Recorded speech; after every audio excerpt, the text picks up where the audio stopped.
So ek kan maar praat, né? 78. Right. Ek gaan die, whatchamacallit sluit. Ek sluit die settings, die whatever, dat ek nou eers kyk, waar is dit? Jong, ek het dit so lank klas gedoen. Comment settings, ek maak hom toe, right, dan kan ek praat. Cancel. Ok, reg, kom ons kyk of ek kan gesels, dat ek net 'n datum hierby sit. Ja, 18 April. 18 April. Ek maak net my Bybel app oop hierso. Goeiemiddag aan almal, dis 18 April en ek wil sommer net 'n lering vir julle gee oor die paus, die FSA, die Trump administrasie en die Jode staat. Want ons sien groot dinge gebeur tussen hierdie 3 groot magte in die wêreld, wat langtermyn gevolge gaan hê en wat alles te doen het met Bybelprofesie, as jy jou Bybel reg verstaan. So, as jy verstaan wie is die anti-kris, dan kan jy baie van hierdie dinge aan mekaar sit. En die anti-kris is die pausdom, reg. Die hoer op die dier is die Joodse staat. Nou ja, kom ons hoop die foon gaan nie weer af nie. Ons gaan ons bes probeer. Reg, so daar is eintlik 3 groot politieke stelsels in die wêreld.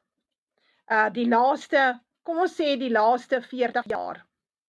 En hierdie stelsels het aan die gang gekom in die laaste 100 jaar. En nou praat ek van die FSA. Die FSA se opkoms sien ons veral na die Tweede Wêreldoorlog, nadat hulle die Bretton Woods stelsel ingesit het en die Amerikaanse dollar die world currency gemaak het.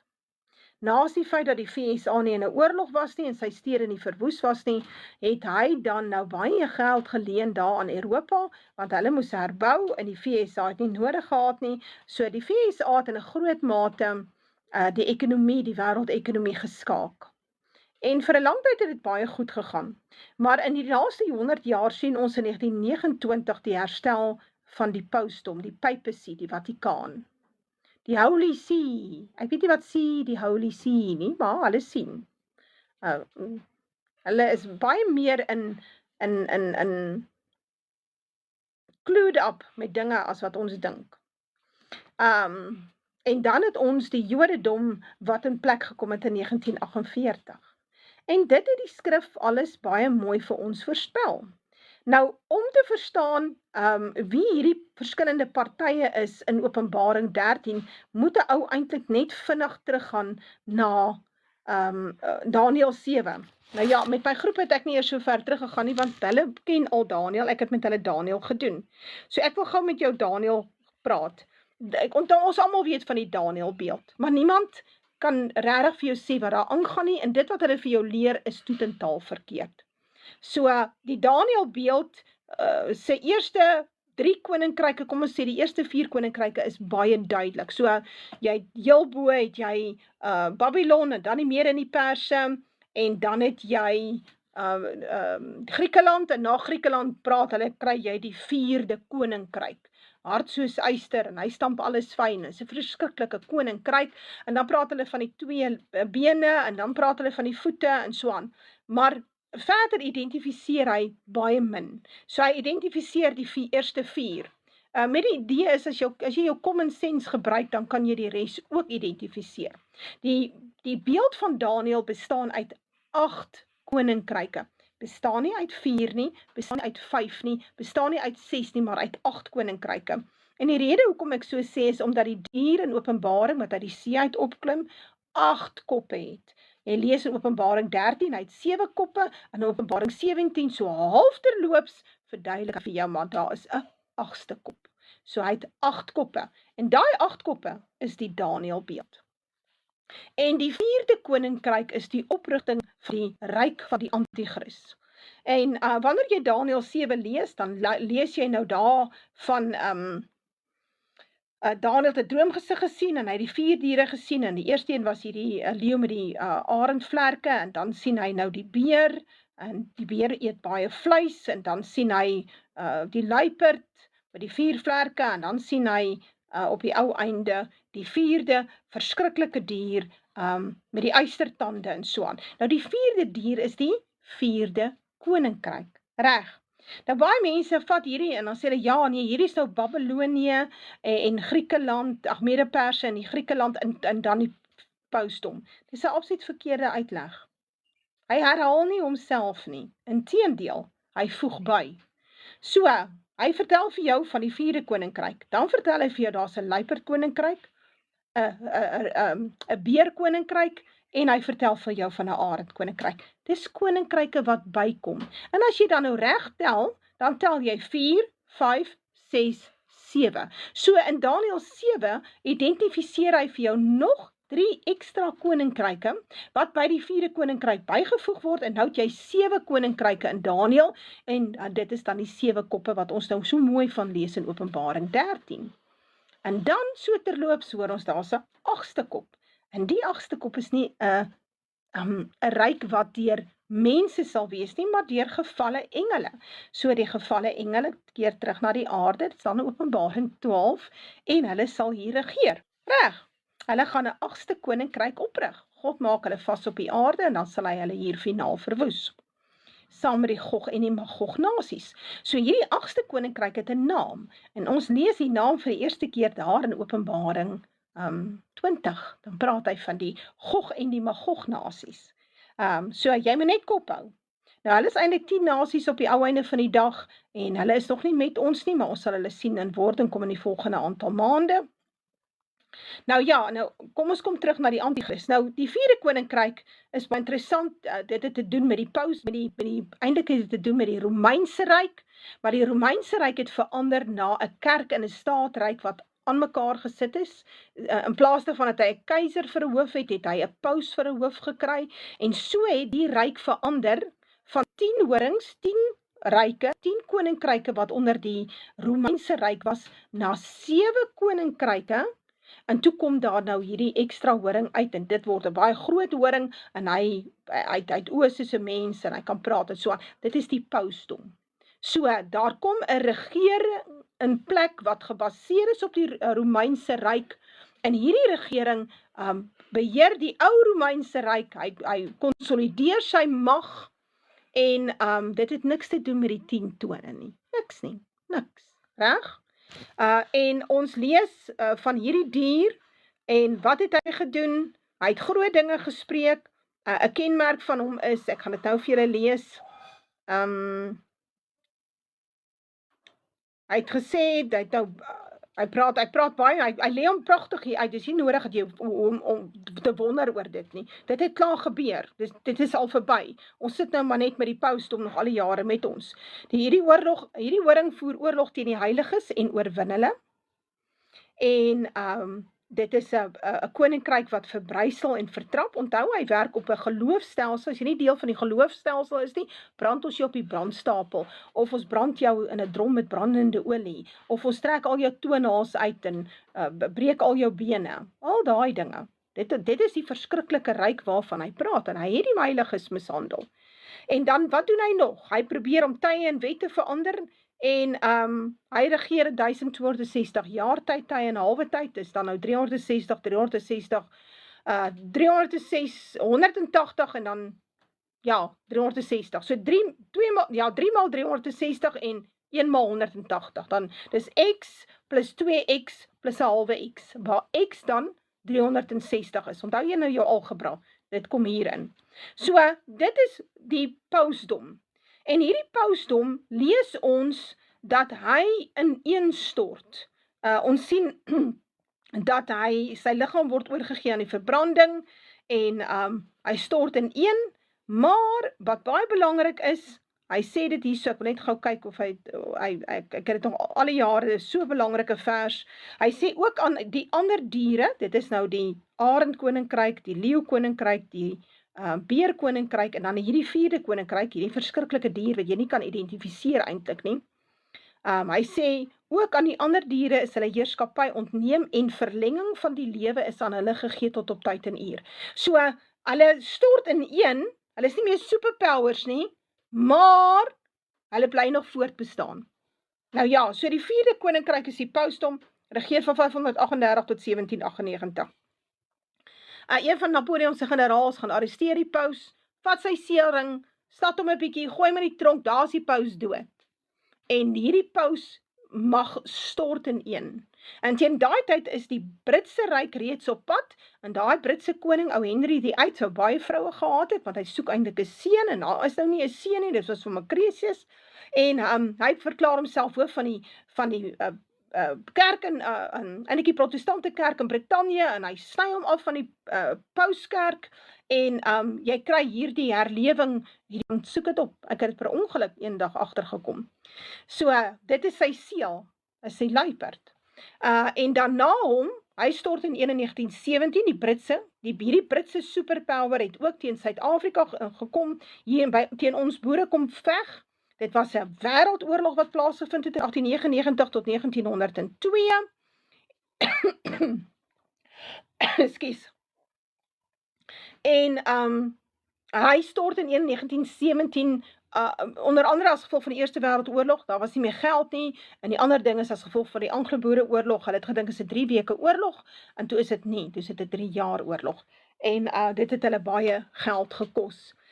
Nou goed, so en na 1917, wie neem toe oor? Wel, die Beerkoninkryk neem oor. Nou die Unie van Sosialistiese Sowjetrepublieke, Kommunistiese Rusland, en hy vat die helfte van Europa, hy lig hom net aan die een kant op, en hy eet baie vleis, hy maak baie blankes dood, en baie blanke Christene dood. Reg, en hy stort in 1989. En wie neem toe oor? Wel, die Arendkoninkryk, naamlik die VSA. En die Bybel praat spesifiek van hom, dat hy 'n kort rukkie sal regeer, en nou is die kort rukkie verby.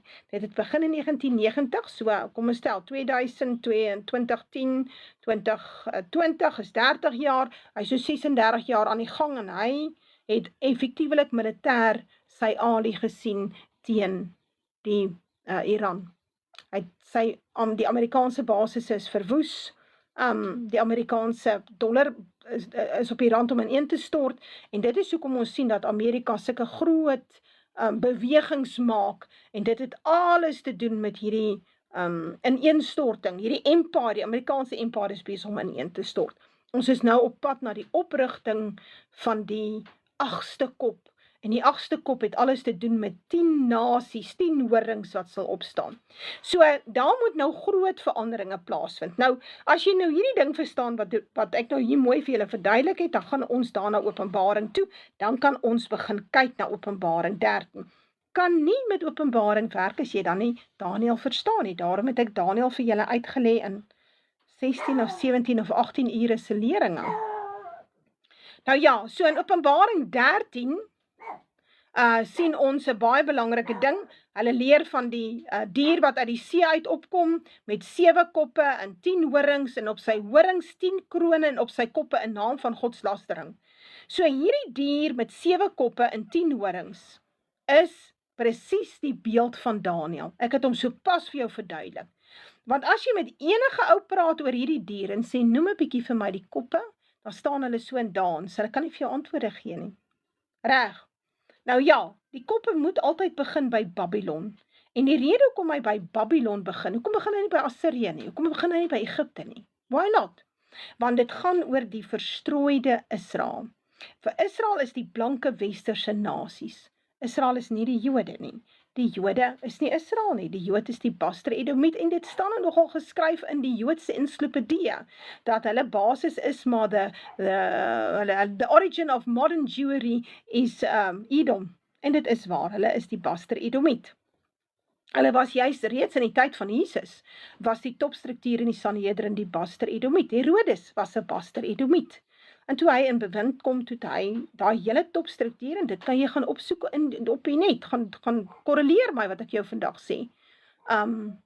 Toe het hulle het hy die topstruktuur van die priesters almal vervang met Baster Edomiete. Dit is hoekom hulle ook Johannes die Doper se pa vermoor het. Hulle het hulle eenvoudig vervang. So, jy sit met 'n topstruktuur wat nie Judeërs is nie, maar Baster Edomiete. Die woord Jood kom eers in die 17de eeu in die Engelse taal voor. So dit is nie 'n woord wat ons kan sê wat nou bestaan het in die tyd van Jesus nie. Jou Bybel is totaal verkeerd vertaal. Daar moet staan Judeer of Judaios. So, daar staan nie die woord Jood, dit staan nêrens nie. Dis invertaal en dit is foutief vertaal. En daarom sê ouens vir jou, Jesus is 'n Jood. Nee, Jesus was 'n Judeer. Hy was 'n Judaios. So, die Jood sien ons hier van die 11de, 12de, 13de eeu groot na vore kom as gevolg van hulle ghetto mentaliteit in Europa. En hulle kom eintlik uit Khazaria uit. En al hierdie goed kan jy gaan opsoek op die internet, as jy net die moeite wil doen. Reg, so kom ons kom nou terug. So, die dier wat hy sien wat met die 7 koppe, ons ken nou die 7 koppe, en dan hierdie 10 horings, en die horings kry 10 krone. In hierdie geval, by Openbaring 13, is daar reeds 'n oorgang na die 10 horings wat 10 krone ontvang. As jy na Openbaring 12 kyk, en jy lees hierso, dan sê hy, in 'n ander teken het in die hemel verskyn 'n groot vuurrooi draak met 7 koppe en 10 horings, en op sy koppe 7 krone. Hoekom sê hy dit? Nou hoe in Openbaring 13 verloor hy dan nou die krone? Hoe dan nou? Want in Openbaring 12 het ons te doen met die geboorte van Jesus en hierdie voorstelling van die Satan, want die Satan is maar die wortel van hierdie superpowers, en toe het ons die 7 koppe gesien wat nog besig is om uit te speel. Hierdie profetiese tydlyn van Babylon, Mede in die Perse, Griekeland, 4de koninkryk, die pausdom, Brittanje, Unie van Sosialistiese Sowjetrepublieke en die VSA. En daai hele ding moes hom nou eers uitspeel. En hy het hom uitgespeel. En daarom kom ons in Openbaring 13 en ons lees dat hierdie kop het nie meer krone nie, want die tyd het verloop. So nou het die horings het nou krone. Want hulle is die ouens wat op pad is na die 8ste koninkryk, dis die 8ste heerskappy, die 8ste kop. En die dier wat jy gesien het, lyk soos 'n luiperd, en sy pote is soos 'n beer, en sy bek is die bek van 'n leeu, en die draak het om sy groot krag gegee, sy troon en sy mag. Hierdie het alles te doen met die VN. En dit het alles te doen met die Veiligheidsraad, die VN-veiligheidsraad, waar Brittanje sit, VSA sit, Rusland sit. Daai 3 grootes sit daar. Nou, ons weet, ek dink China sit daar, en ek dink Rusland sit ook daar. Ek wou nog gaan kyk het of daar ander lande sit, maar sover my kennis strek is dit almal, ek dink nie eers Frankryk sit daar nie, maar hierdie het, soos wat jy om hier lees, het dit alles te doen met die VN. Reg. En nou sê hy, en ek het een van sy koppe gesien of 'n dodelik gewond is. Watter kop? Watter een van daai 7 koppe het 'n dodelike wond ontvang, maar die wond is genees? Watter een van daai superpowers, want 'n kop is 'n superpower. Daar's net een superpower op 'n slag. Daar kan nie 2 op 'n slag wees nie. As die een besig is om af te gaan, dan kom die ander een in. Dit is hoe dit werk. So, hulle bestaan nie gelyktydig nie. Hulle bestaan die een na die ander een. Dit is hoe dit werk. Nou hier het een van die koppe 'n dodelike wond gekry. Nou dit is die pausdom. Die pausdom het 'n dodelike wond ontvang in 1798 en hy het homself bymekaar gepluk en in 1929 is hy herstel. Hierdie lering het ek al so baie gedoen. Maar ek weet daar's nou nuwelinge wat nie weet waarvan ek praat nie. Ek hoop dat jy sal belangstel om van my leringe te kry as jy verstaan wat ek vir jou probeer verduidelik. So die pausdom is herstel in 1929, alles te doen met Mussolini, en hy wou die verkiesing wen, toe gemaak hy alliansie met die Vatikaan, en sê wel, as julle ons help met julle kiesersbasis, julle moet vir die Katolieke sê, julle moet vir my stem, wel dan, gaan ek vir julle julle eie grondgebied gee, al is dit net 2 vierkante kilometer, julle kan daar bou breek, net wat julle wil, julle kan julle troon daar oprig, jy kan 'n eie bank kry, julle kan daar een of ander weermaggie oprig van Switserse soldate, of wat ook al, en julle kan julle eie ambassades hê, man, julle is 'n land op julle eie, al is julle net so groot soos 'n posseël. En so het die Vatikaan herstel. En dan sê hy, en ek het een van sy koppe gesien, dan sê hy, en die hele wêreld het verwonderd agter die dier aangegaan. Nou dit het alles te doen met die pausdom. En die pausdom maak oorlog teen die protestantiste, die protestante kerk, en teen ons Christene wat in die Bybel en Jesus glo en nie in die Katolieke kerk nie. Kyk, want as jy nie in die Katolieke kerk glo nie, en jy glo nie aan Papa Paus nie, wel, dan kan jy nou nie eintlik gered word volgens hulle nie. Hulle het baie stories. Maar, so daar was nog al die jare 'n oorlog teen protestantisme, veral protestante lande, veral blanke protestante lande, in die laaste, vanaf die paus herstel het. Nou wat doen hy? Hy doen groot woorde, hy spreek godslasteringe, en daar's mag aan hom gegee met 42 maande te doen. Vir 42 maande kan hierdie pausdom maak min of meer wat hy wil, en dit het gebeur, iewers tussen 2022 en 30 Maart 2026. En dit is hoe ons agterkom, ons kom agter aan die krisis tussen die Vatikaan en die Amerikaanse regering, dat hierdie 42 maande het verloop. En is iets wat ek gesê het gaan gebeur. En Vader het my die datum 30 Maart gegee in 2025, en toe was ek nie seker of het 2025 is nie, maar dit is definitief hierdie jaar, want ek lees dit in die nuus.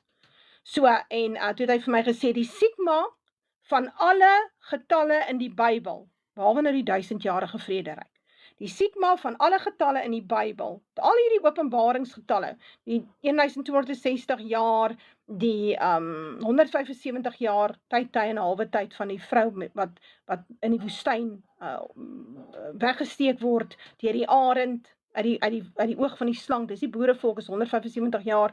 Die 2300 dae van Openbaring 12 en Daniël 12 en Daniël 7. Daai is klaar verloop in Mei 2020. So die 10 jaar van Openbaring, die 10 dae verdrukking is 10 jaar verdrukking, 2014 tot 2024, dit het klaar verloop. So, daai 42 maande moes iewers in hierdie tydperk homself afgespeel het. En ek was nooit seker nie. Ek het bly soek, en toe kom Vader, toe wys hy my die skraal, en hy sê vir my, die sigma van al hierdie Bybelse getalle is 30 Maart, want bo op daai skraal het gestaan, 30th of March. Nou ja, nou goed, so daai het homself afgespeel, en hy het hom afgespeel dan nou, hy is nou finaal in 2026, het daai 42 maande verloop. Nou wat was 'n kenmerk van hierdie 42 maande? Was hierdie inkom van die Great Reset systeem, die zero carbon footprint, en social credit score, en QR code, en COVID, en lockdowns, en 15-minute cities, alles te doen met die AI-stelsel, en dis 'n stelsel wat die Jode ontwikkel, dis nie die stelsel so seer wat die paus ontwikkel nie.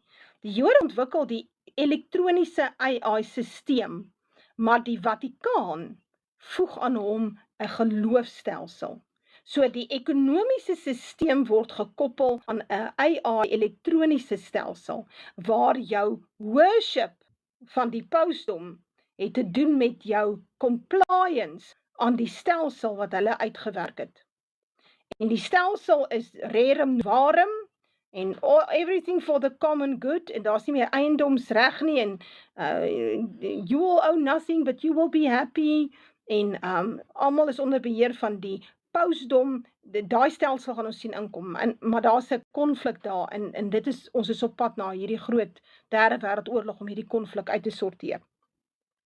Wat doen hy ook? Hy voer oorlog teen die heiliges om hulle te oorwin, en aan hom is mag gegee oor elke stam en taal en nasie. Ek sê vir mense baie keer, hierdie oorlog is nie noodwendig 'n fisiese oorlog nie.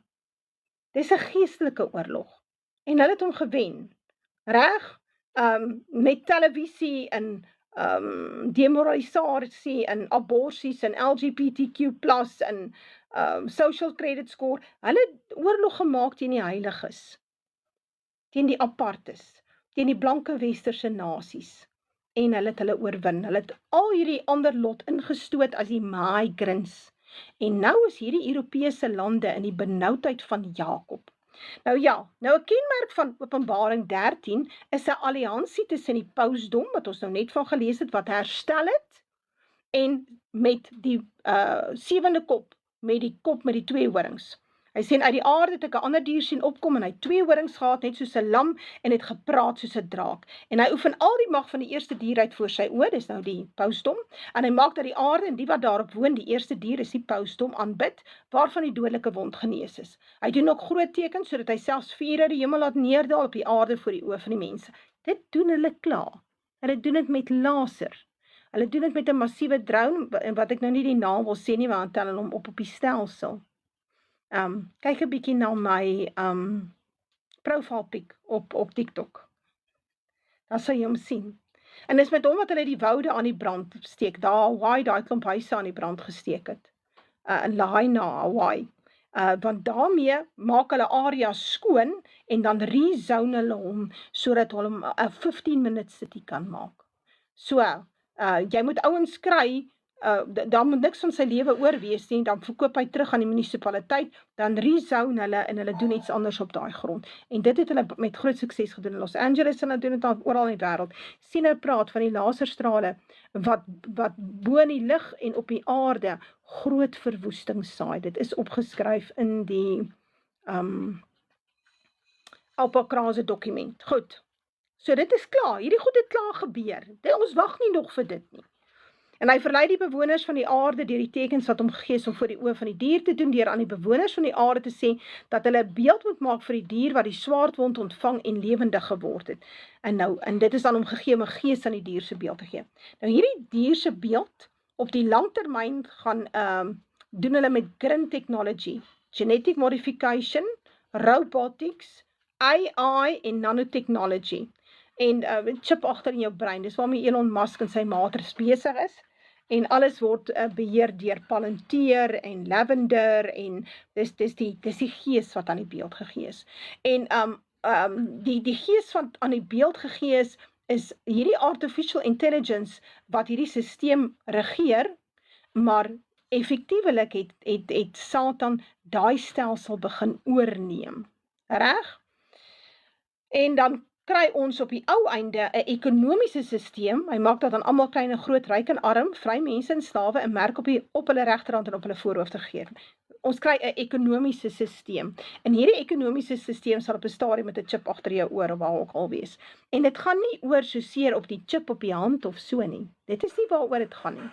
Dit gaan daaroor dat in jou handelinge en in jou denke het jy deel geraak van die paus-sisteem en die paus-rerum novarum sisteem, en jy moet gaan oplees daaroor, dat jy mooi verstaan waaroor dit gaan, en laat daartoe sien wat hulle geskryf het. Ek dink ou Paus Fransis het dit in die 2015, 2016 geskryf, en dit gaan alles oor nuwe wette wat die pausdom daar wil uitsit, want ons moet nou moeder Gaia die aarde beskerm, en ja, dit gaan oor die totale beheer oor die mensdom. Ons gaan terug na 'n feodale sisteem, soos wat dit was onder die paus baie jare terug.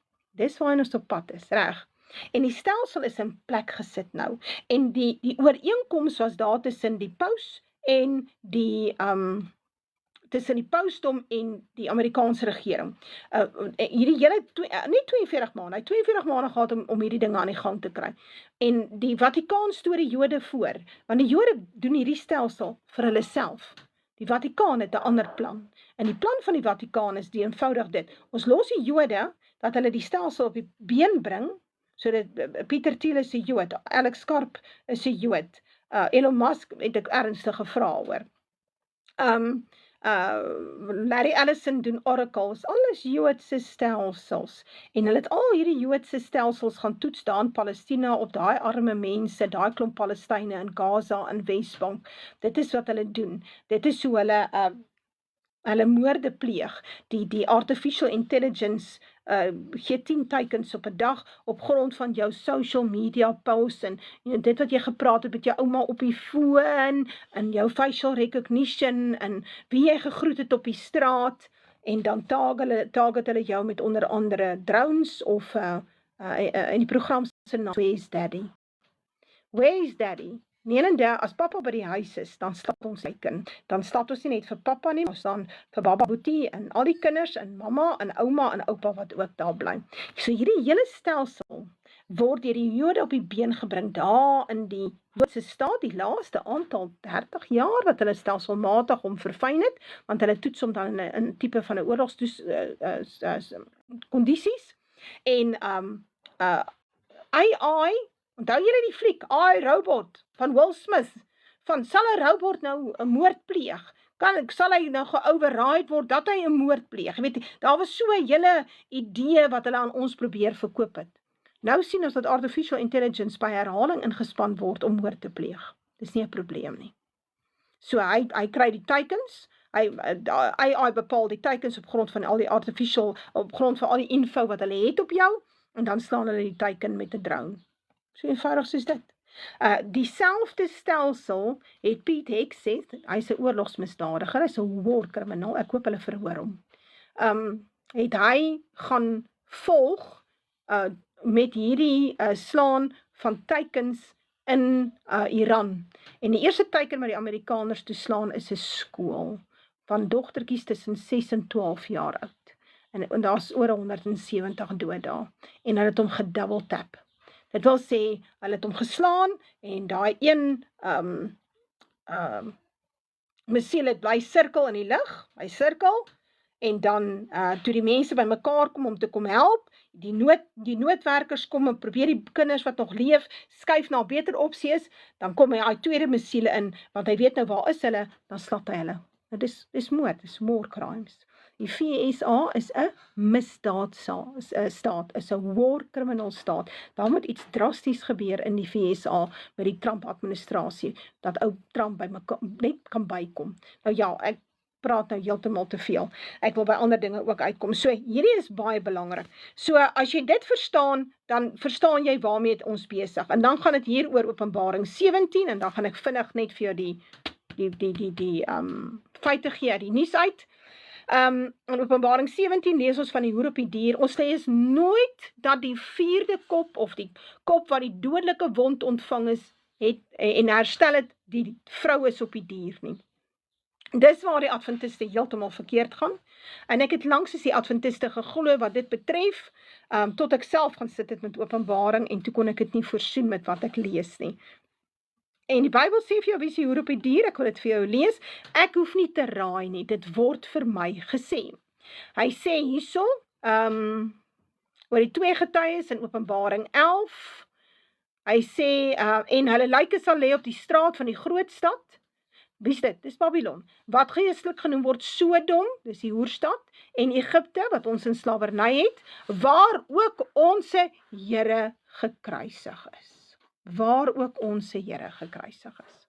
So waar is ons Here Jesus gekruisig? Is dit Washington? Pretoria? Rome?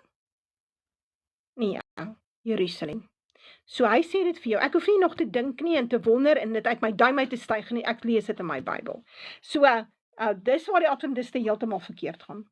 So die hoer op die dier, is hierdie vrou vol godslasterlike name, want die Joodse stelsel, hierdie Pastor Edomiet stelsel, was daar voor die Vatikaan. Die Vatikaan het nie gekom voor die Joodse staat nie, of die Jodendom nie. Die Jodendom, die Fariseërs, die Sadduseërs, die Talmud, die Kabbala, het in plek gekom voor die pausdom. En Jesus sê ook vir hulle, julle ek gaan by julle al die bloed afwys. Daar van Abel af, blood libel, hy praat daarvan. Dis waar die hele ding van bloedskuld inkom. Dit wil sê, ek gaan verwoesting oor julle bring op grond van die moord wat daar gepleeg is van Abel af. Reg. Ja, hy sê, die vrou is dronk van die bloed van die heiliges en van die bloed van die getuies van Jesus, en ek het my uitermate verwonderd toe ek al gesien het. Nou luister mooi, wanneer herstel, ekskuus tog, hy gaan nou vir my sê, ek moet nou eers 'n puzzeltjie opsit. Wanneer kom die Joodse staat in plek? Hy sê vir jou, wanneer kom die Joodse staat in plek? Hier kom die verstand wat wysheid het te pas, die 7 koppe is 7 berge waar die vrou op sit, hulle is 7 konings, 5 het geval, en een is, die ander een het nog nie kom nie, en wanneer hy kom, moet hy 'n kort rukkie bly. So nou, ek net die puzzle reg sit, dankie. So, daar is 7 konings, ons ken hulle, begin by Babylon, ons eindig by die VSA, 5 het geval, so, en ek het gesê, dan sit ons nou Babylon, Mede en Pers het geval, Griekeland het geval, pausdom het geval, Britannië het geval, die Britse Ryk in 1917, en een is. So in die tyd van die Unie van Sosialistiese Sowjetrepublieke sien ons dat in 1948 sien ons dat daar 'n Joodse staat in plek kom. So hy sê vir ons wanneer die Joodse staat in plek kom. Wanneer het die hoer op die dier geklim? In 1948. Reg. En dan praat hy van 10 horings wat nou nog nie, ek gaan nou nog 10 konings word, hulle is 10 konings en hulle het nog nie mag nie, in 2 weke, 1 uur lang gaan hulle mag hê saam met die dier, 'n uur is gewoonlik 2 weke, 'n halfuur is 7 dae, 12 ure, is 'n wiskundige som, jy kan dit uitwerk, vat 24 uur, stel hom gelyk aan 12 maande en dan werk jy hom uit, dan gaan jy dit kry, is 'n som.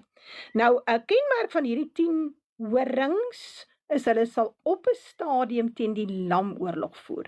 Hulle voer nie oorlog teen die lam in Openbaring 17 nie. Hulle voer oorlog teen die lam in Openbaring 19. Daar is hy.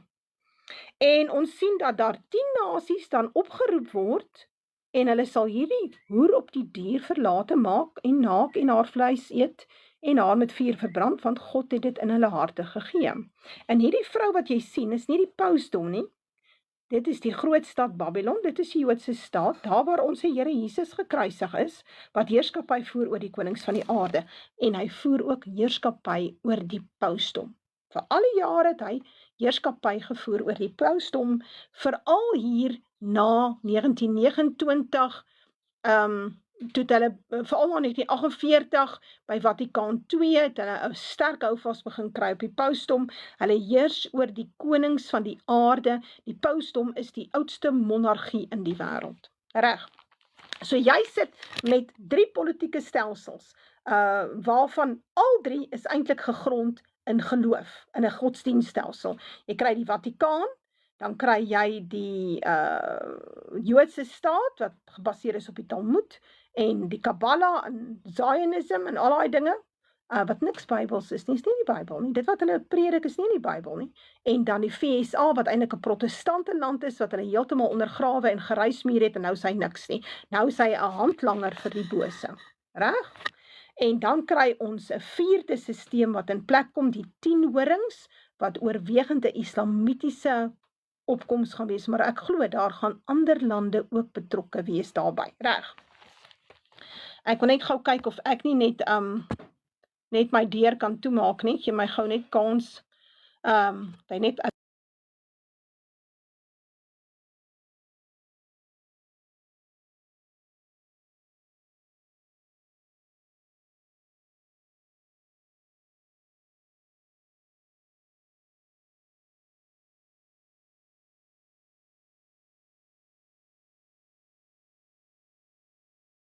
okay, skus.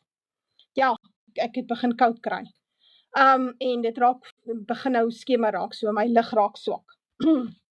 Reg. So kom ons praat gou oor ons het 'n alliansie tussen die Vatikaan en die Joodse staat gehad vir 'n baie lang tyd, waar die Joodse staat eintlik beheer het gehad oor die Vatikaan. Ons het pause gesien wat die sinagoges besoek het en vreeslik lovey-dovey was met die Jode en ja, ag. En daai alliansie het amptelik nou uit die bus uitgeval. Ons sien dat die kom ons kyk, ek het hier neergeskryf. Dat ek hom net vinnig by mekaar sit, gee my gans. Ek het nou vir julle verduidelik van hierdie verskillende goeders. En kom ons gaan kyk na die Vatikaan. Waar pas die Vatikaan in? Die Vatikaan bring, hulle gebruik die Jode om hulle self gehaat te maak by Islam. So met hierdie groot oorloë, wat die Joodse staat teen Gaza, en Libanon, al die jare maak die Jode hierdie aanhoudende oorlog. Die Vatikaan teruggesit en het gelos. So die Jode baie vyande gemaak. Nou ja, al wat jy moet doen is om daai vyande by mekaar te kry en onder jou hand te kry, dan kan jy hulle gebruik vir jou doeleindes. En wat sien ons nou? Die Vatikaan is die good guys en die Jode is die bad guys. Hulle word gesien as die bloedvergieters. Die Vatikaan praat ook so. As jy hoor hoe praat die Vatikaan, mense wat bloed vergiet, moenie bid nie, die tipe van ding, dan is dit 'n direkte hou, maar ons sien daar's klare krisis tussen die Vatikaan en die Joodse staat. Vatikaan gebruik ook die Jode om Europa en die blanke weste te oorstroom met Islam en die Afrikane, die swartes, sodat die protestante, die blanke protestante lande totaal verwoes gaan word, en dit is reeds ver gevorderd. Kan nie meer Europa red nie, kan nie meer Brittanje red nie, kan nie die VSA of Kanada, nêrens kan hulle gered word nie. Enigste land wat gered gaan word op die einde van tye, sal Suid-Afrika wees, die boerevolk sal die enigste blanke land wees wat oorwees. Die Vatikaan gebruik die Jode om hierdie artificial intelligence stelsel op te rig. En wanneer hy up and running is, wel, wat doen jy dan? Dan raak jy ontslaaf van die Joodse staat, wat die wortel is van die Jodese mag, en dan sal hulle verstrooi word, jy skatter hulle, en dan neem jy die stelsel oor, die stelsel is dan nou klaar in plek. So jy neem net eenvoudig die stelsel oor. En nou ja, die pausdom het eintlik begin om sy ware kleure te wys hier by 7 Oktober. Ek wil net vir julle sê, by Vatikaan II was daar 'n verandering in die verhouding tussen die pausdom en Judaïsme met die dokument Nostra Aetate op 28 Oktober 1965. Jode kan nie meer geblameer word vir die moord op Jesus Christus nie, mag nie gesien word as 'n vervloekte nasie nie. En 'n aantal goed is daartoe bepaal. Nou ja, toe was daar nou 'n honeymoon tussen die Jode in die Vatikaan, en soos ek sê, daai hele ding het nou uitmekaar uitgeval. Ek het hom neergeskryf hierso. Gaan ons terug gaan hierso. Die Vatikaan het met Palestina 'n treaty gemaak in 2015, waar die Vatikaan die staat van Palestina erken het. Treaty explicitly endorses a two-state solution calling for a peace deal on the pre-67 borders. Nou die Jode sal dit nooit toelaat nie, want dan moet hulle deel van Jerusalem teruggee, en hulle is besig om aan die wêreld 'n ding te verkoop van ons is die uitverkore volk, en ons gaan 'n derde tempel oprig, en 'n valse priesterorde oprig, en dan gaan 'n anti-Christ sit. So die oomblik as hulle moet teruggaan na die voor 67 borders, dan val die Jode se hele dogma, die hele Schofield leen, val heeltemal uit die bus uit. Nou ja, so, en die Jode het toe al gesê, maar die ding kan nie vir hulle werk nie.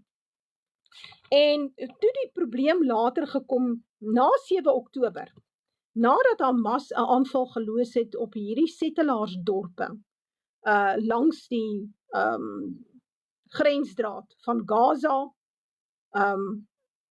en daar is 'n aantal mense dood. 'n Groot hoeveelheid van daai mense is vermoor deur die Joodse staat self, ingevolge die Hannibal Directive.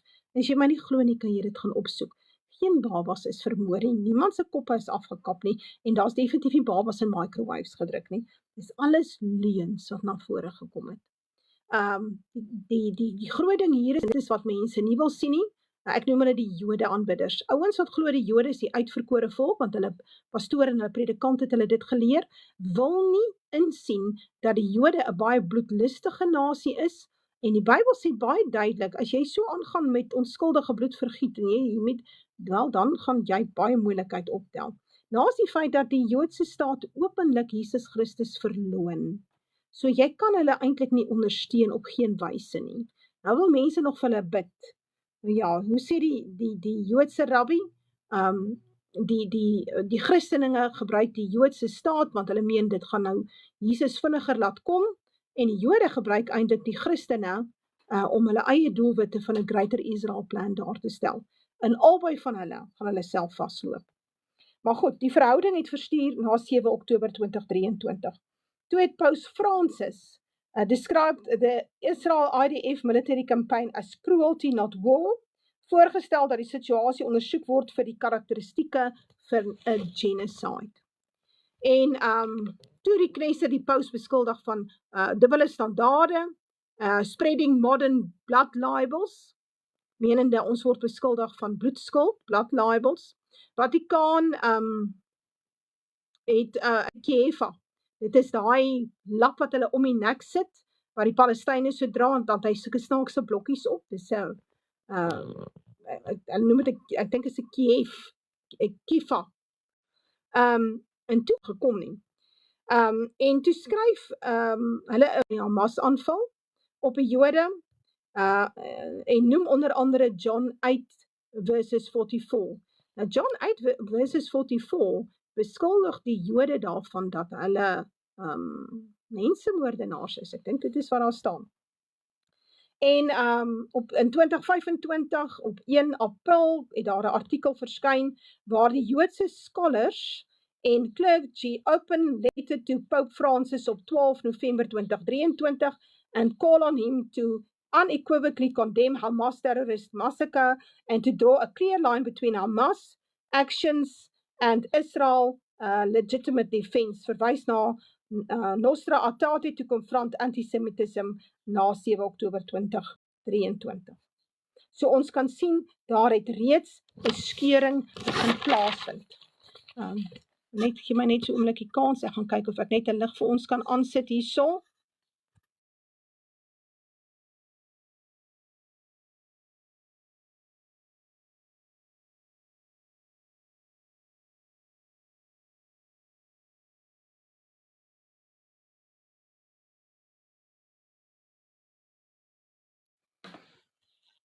Ja, so maak 'n verskil. Skus tog. Om te na hierdie toe.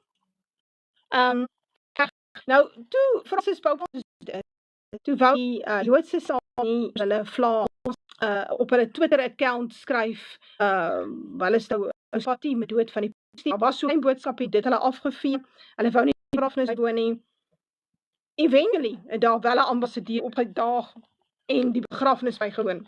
Is interessant, ek dink is in daai tyd wat hom ook die begrafnis bywoon nie. So, dit wys jou daar is klaar hierdie skeur tussen die Joodse staat en die Jodendom, reg. En nou, dit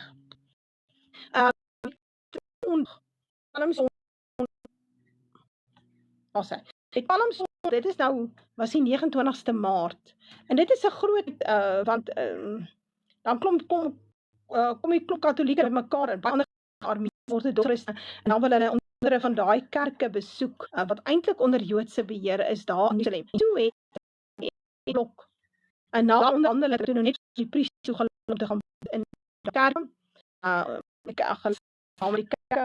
my persoonlike opinie is, dis 'n vreeslike tradisie, maar dit is belangrik vir die Vatikaan. So as jy 'n houding wil staan, wat doen jy dan? Wel, sê jy vir hulle, wel, julle kan nou nie op julle heilige dae hierdie kerke gebruik wat onder Joodse beheer staan nie. Dit is hoe dit werk. So die manier van hou is laag, op 'n baie lae manier, so nie tel dit onmiddellik op nie. En dan sien ons dat 'n ernstige aggressie het deur Christengemeenskappe, en is daar 'n priester doodgery deur ek dink 'n tank Libanon, en dat die Joodse staat teiken en bom die kerk Libanon, en hulle het onder andere die enigste Rooms-Katolieke kerk in Gaza ook gebom. So, dit is baie duidelik dat daar krisis is tussen die Vatikaan en die Joodse staat. En eintlik, skus tog, van die aand is hier op die dag. Eintlik gaan dit oor die Vatikaan begin verstaan van die bedreiging van 'n tweede valse priesterdom. Die Vatikaan is 'n valse kerk getroud nie, en daar moet 'n papa paus wees. Dit is 'n stelsel wat ingebring is, en wat niks te doen het met skrif nie. Niks. Dis 'n leuen. Nou ja, so op die ou einde van die dag, nou kry ons in hierdie tydperk die Joodse staat, wat baie naby sy derde tempel idee is wat oral versprei is in die wêreld, naamlik the Greater Israel Plan. Israel is nou klaar die hoofstad, so en die VSA het dit klaar erken in 2019, so ons is nou besig met the Greater Israel Plan. Hulle wil vat tot by die Suezkanaal en tot by die Efraat, en dit sluit Libanon in, dit sluit Gaza in, dit sluit Wesbank in, groot dele, Jordanië gaan hulle heeltemal insluk, en byvoorbeeld 'n groot deel van Saudi-Arabië, Irak, 'n stuk van Turkye, so Sirië, groot dele van Sirië, Damascus, ja, Damascus, ek wil nou net weer draai so. So dit is waarmee hulle besig is. En daarom sien ons hierdie krisis van die paus se kant af, is daar nou hierdie druk wat plaasvind. En ons sien natuurlik die skering tussen die paus en die Trump-administrasie. En wat daar gebeur het, is die Pentagon het die paus ingeroep, eintlik die paus se ambassadeur in die VSA ingeroep, uit ek dink sy naam is Pierre, ek dink sy van is Pierre, en vir hom gesê, luister, get with the program, julle moet julle self regryk, ons is in beheer van 'n proses, en ons is besig met Venezuela, en met Iran, en wat ook al, en julle kan nie ons kritiseer nie. En die pausdom verstaan dat hulle verstaan dit. So dit is een van die dele van die kritiek wat hulle dan nou het teen die administrasie is, julle is oorlogsgtig, julle wil bid, maar julle het bloed aan julle hande, julle is besig om met onskuldige bloed te vergiet, ensovoorts en so aan. In hulle mate is dit waar. Die VSA het die Joodse staat gebruik en die Joodse lobby gebruik om die Jode se oorloë te veg in Irak, Syrië, Afghanistan, Libië, Jemen, Sudan, Somalië, ons sien dit. Dit is al vir lange jare so. En die katholieke kerk het dit toegelaat en teruggesit. Want jy sien dat die hele moslimwêreld word totaal omgekrap. Daarom vlugtelinge word gekanaliseer in Europa in, en so word die protestante lande verwoes. Maar nou het die tyd aangebreek, dat die VSA en die VSA katholieke alliansie moet breek, sodat die katholieke kerk hom kan gaan skaar by Islam, en hierdie 10 nasies stelselmatig by mekaar gaan kry, en dit gaan baie ook te doen hê met die Jode se gedrag. Hulle eie swak gedrag gaan hierdie probleem veroorsaak. Nou, daar's 'n ander ding wat ek wou sê, met dat die Pentagon met hierdie paus se ambassadeur in Januarie om 'n tafel gaan sit het, toe het hulle hom gedreig. In die eeu het die Franse koning die paus bietjie mishandel, hom gegryp, hom gevange geneem, mishandel, hy's dood, en hulle die hele pausdom geskuif na Avignon toe, en vir lange jare was die pausdom onder beheer van die Franse monargie. En so daai boodskap is mooi oorgedra aan die paus, van jong, onthou jy wat het daai tyd gebeur? Ons kan maklik dieselfde doen, hoor? So kan julle sien dat en dit is hoekom ons hierdie krisis sien tussen die paus is nou die man van vrede. Katholieke kerk was nog nooit 'n man van vrede nie, nog nooit nie, baie Christene vermoor. En die Jode was nog nooit vreedsame nasie nie, die man van vrede, en die paus het baie mag oor oor sy katholieke kiesers. So, en hulle wen die Kongres en die Senaat. Dan gaan hulle Trump impeach, en ek het gesien, as hy klaar geimpeach is en hy's uit die presidentskap, dan gaan hulle hom vermoor. Ek het gesien, die paus het nou die dag een van Barack Obama se advisors ingeroep om met hom om 'n tafel te sit. Nou dit is nou nogal vreemd, né? Dis vreemd. So, dit is wat ons op die tafel sien. En daarom sê ek, hierdie alliansie tussen die pausdom en die VSA het amptelik tot 'n einde gekom. So dis hoekom Vader ook vir ons gesê het, ons gaan nou die laaste 3 jaar in, soos beskryf in die Jesaja profesie. Ek het Jesaja uitgelê vers vir vers, so ver tot by Jesaja 26.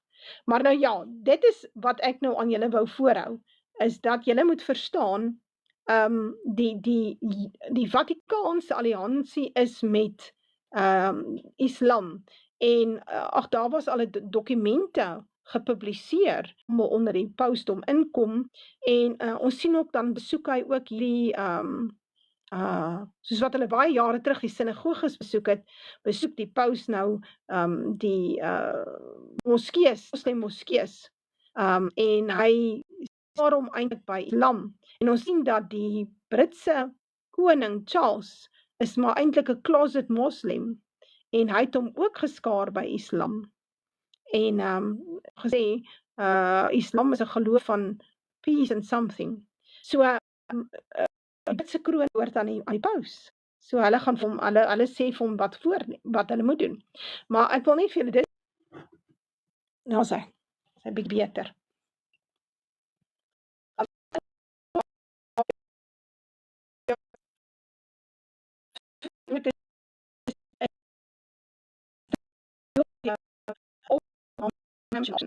Afsny. En die bomme. Met die idee is as ons sink en ons as 'n staat kan nie oorleef nie, wel dan gaan ons die res van die wêreld ook bom sodat niemand kan oorleef nie. Dit is die Samson option en jy kan dit gaan lees, dit is op die internet, hier's baie video's oor dit op TikTok, jy kan dit gaan soek. Soos wat Samson die pilare van daai tempel van Dagon gegryp het en toe trek hy dit op homself om en op 5000 ander, dit is waaroor dit dan nou gaan. So as ons nie kan oorleef nie, wel, dan gaan ons hele bom. So ek verwag dat ons in die toekoms gaan sien dat die Joodse staat kernbomme mag gebruik dalk tot op Europa. En op die VSA, hulle het al die VSA gedreig met kernbomme. So dit is nie die eerste keer nie. Dit het al voorheen gebeur. Jonathan Pollard het dit nou die dag dit genoem, hy's 'n ou Amerikaanse spioen wat woon in, hy's eintlik 'n spioen vir die Jode gewees, en toe hy klaar sy vonnis uitgedien het, hy 30 jaar gesit, toe het die VSA hom laat gaan na die Joodse staat, toe hy's 'n Joodse burger. Ons sien dat die Jode het al voorheen die VSA gedreig met kernwapens, ook tydens 1973, toe Kissinger nie vir hulle wou wapens gee met daai oorlog nie, toe het hulle Kissinger gedreig en gesê, ons is bereid om kernbomme te gebruik. So, as julle nie vir ons die wapens gee nie, dan gaan ons julle les leer. En Jonathan Pollard het daarna verwys in laas jaar, tydens 'n onderhoud, het hy gesê, hierdie keer moet ons nie net 'n belofte maak nie, ons moet dit uitvoer. So, ek sien dat die wêreld gaan saamtrek en die Russe gaan baie duidelik hierby betrokke raak. Om die Joodse staat,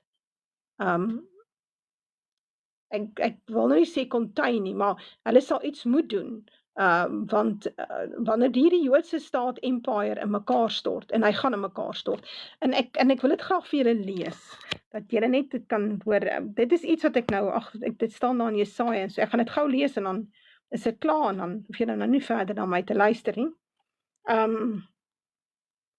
Ek dink ek lees dit in Jesaja 27, vers 12 en 13, en in die dag sal die Here vrugte afslaan van die stroom van die Efraat af tot by die spruit van Egipte, en julle sal ingesamel word een vir een, ook kinders van Israel. So hy sê, onthou wat sê die Jode? Hulle sê ons gaan grondgebied vat tot by die Efraat en tot by die Suezkanaal. Nou sê God, van daar tot daar gaan hy skoonmaak. En dan sê hy op 'n ander plek, hy sê niks sal ooit daar weer groei nie, en strome van pik sal daar loop, en die rook van haar verbranding sal opgaan tot in ewigheid. So ja, wat ons dan nou sien, ons sien dat die Katolieke Kerk stadig maar seker besig is, en ons gaan dit nou sien in die volgende aantal maande, om sy alliansie te maak met islamitiese nasies, en heel moontlik sal Rusland daarby ingetrek word, en China en so aan, en selfs die VN, ek sien die VN het nou gesê, daar mag nie meer wapens verkoop word aan die Joodse staat nie, en die Italië het gesê, die wapenkontrak wat hulle het met die Joodse staat, het hulle opgeskort. Nou, Italië is 'n bastion van die Katolieke Kerk. Die Spanjaarde wil niks te doen hê met die Joodse staat nie. Hulle beskou hulle as 'n genocidal state, vol psigopate, en hulle weier om enigiets met hulle te doen hê. Die Spanje is ook 'n bastion van die Katolicisme.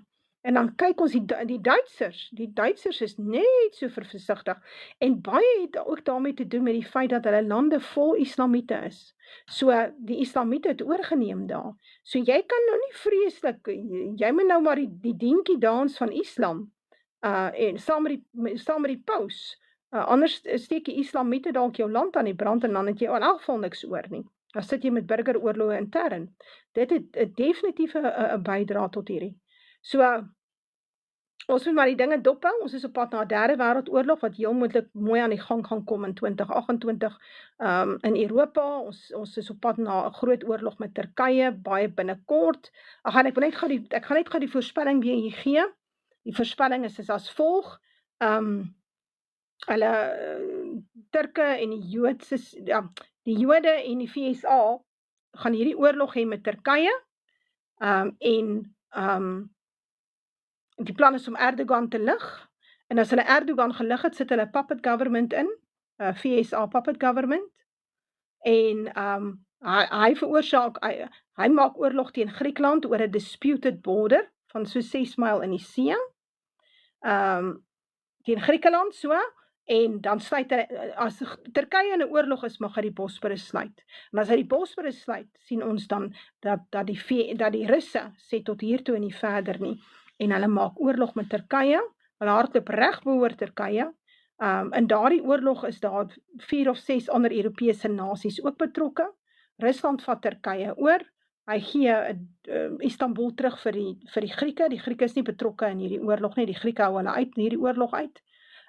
Maar Frankryk is betrokke, en seker Brittanje, en 'n paar ander nasies is betrokke, saam met Turkye teen die Russe, en die Russe sê wel tot hiertoe nie verder nie, laat hulle hier oorlog met Turkye, vat Turkye oor en hardloop tot in Palestina. En dis dan wanneer ons sien hoe die Jode en die Britte die VSA uitverkoop aan die Russe. Dis iets wat Siener sê, hy sê dit baie duidelik. En dit is wanneer ons sien dat die VSA sy bondgenootskap breek met Brittanje en met die Joodse staat. En wanneer hy onttrek, sal ons sien hoe die verwoesting van die Joodse staat dan in plek kom. Want dan is sy Big Brother nie meer daar om na hom te kyk nie. So, en dan sal ons sien, die Russe, teen daardie is die Russe so kwaad, hulle gaan nie worry wie wat aan hulle uitverkoop het nie. Hulle gaan sê, wel, julle is verraaiers, so ons gaan boor die Joodse staat hardloop en boor Brittanje ook.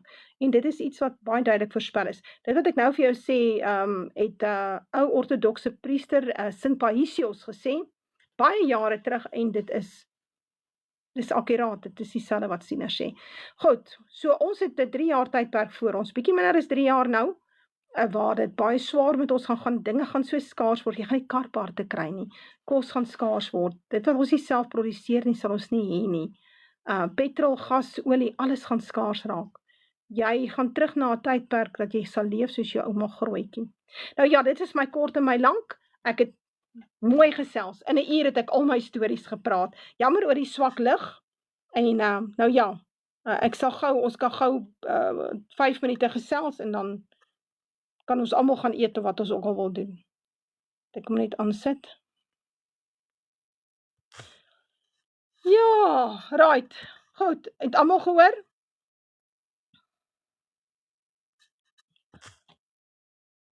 Right, almal gehoor? Ek sien daar's nog 52 ouens hier. As jy wil praat, jy het 5 minute om te praat.